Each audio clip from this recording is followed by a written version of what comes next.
Back to the phones. Mark in Fort Worth, Texas. Great to have you. How you doing, sir?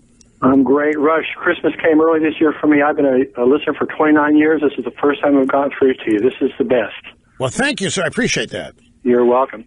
Hey, I have a possible solution to this whole thing with NFL. I saw LeBron James this morning on TV, and he's going to be even more vocal and use his platform. Okay, I need you to please slow down a little bit so I can keep up with you. Okay, I'm sorry. Yeah, so LeBron James was on TV this morning, and he's going to state that he's going to use his platform to speak out further about these issues. And, of course, he's been a big proponent for the Black Lives Matter. So I'm suggesting as a possible solution, and use your platform to challenge LeBron James to lead the way. Sell his mansion in Brentwood, move his family to his old neighborhood in Cleveland, build a home there, move there, invest in his neighborhood, invest in businesses to create jobs, invest in low-income housing, even offer free housing, maybe invest in some schools, put his children in school in his old neighborhood. And, you know, I know he recently became married as well, so set an example and give back to his community. And then lead the way, and then encourage other athletes to do the same and to pour money back into their old neighborhoods, because they make this money, but he's spending his money in Brentwood these days.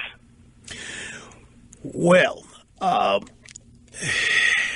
this is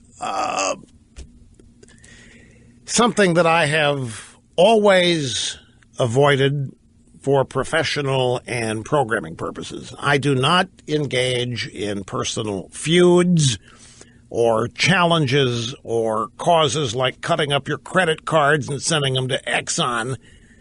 I don't know that LeBron James doesn't spend some of his money on his neighborhood in Ohio. I don't know. I'm not going to assume that he doesn't just because he lives in Brentwood. And to challenge LeBron James to do something, it's just not my style. I don't think it's effective. It might make a great media show, but it's not the way I choose to go about these kinds of things. I don't look at LeBron James as somebody's mind I can change. I'm not going to change LeBron James's mind. Like Scalia told me once, he's not going to change Stephen Breyer's mind on anything. He doesn't even try. And I wouldn't waste my time trying to. But the same people who listen to LeBron James might listen to me, or vice versa.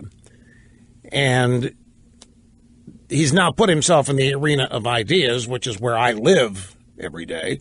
He's gone from the basketball court to the arena of ideas.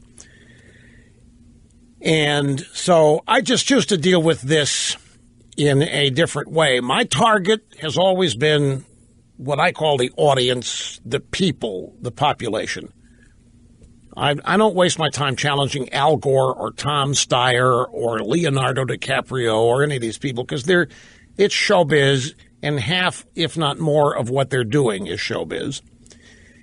And they really don't know what they're talking about anyway half the time.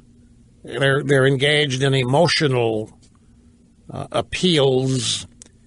And you remember when Boko Haram first kidnapped whatever number of girls it was, 300. What was the country? I'm having a mental block. What country in Africa did it happen?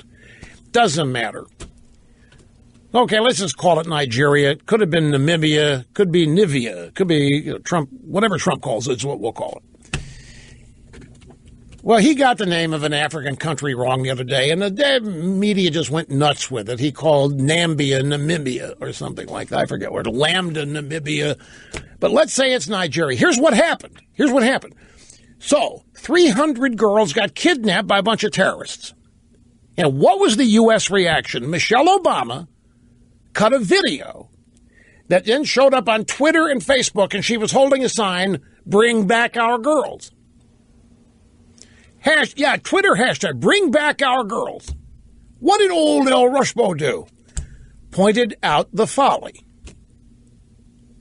What are we going to do now? We expect the Boko Haram terrorists to see the hashtag, "Bring back our girls," and start quaking in fear and return them? And then I said, obviously Michelle Obama is engaged in something other than getting the girls back here. Well, the reaction to that ranged from, have you no heart? Are you so cold-hearted and cruel that you have no soul? Are you so putrid that you... Because I had dealt with something not emotionally. I had challenged an emotional play. All it was doing was making the people doing the hashtag feel better. They weren't accomplishing a single thing except making themselves feel like they were involved and making them feel like they mattered and making them feel like they were making a difference. They weren't making a difference. They weren't involved, and what they were doing didn't matter. And I, in pointing that out, I was scorched by doomcoffs who had not the ability to understand that what they were doing was meaningless and, in fact, was probably being laughed at by the very terrorists who had kidnapped the girls. And so that's what's a long answer here, Mark, but that's why I don't engage these people doing emotional things, because it's a total waste of time. All that's going to happen is that you upset the very delicate emotional place they've created for themselves, where they think they're doing God's work. They think they're doing the Lord's work. They think they're mattering. They think they're making a difference. And I come along and point out that a hashtag is probably about as effective as not saying anything, and they can't handle it. And I became public enemy number one for about 5 days, maybe 5 hours, which didn't bother me, don't misunderstand, but it doesn't accomplish anything except a media show. And I just have never rolled that way.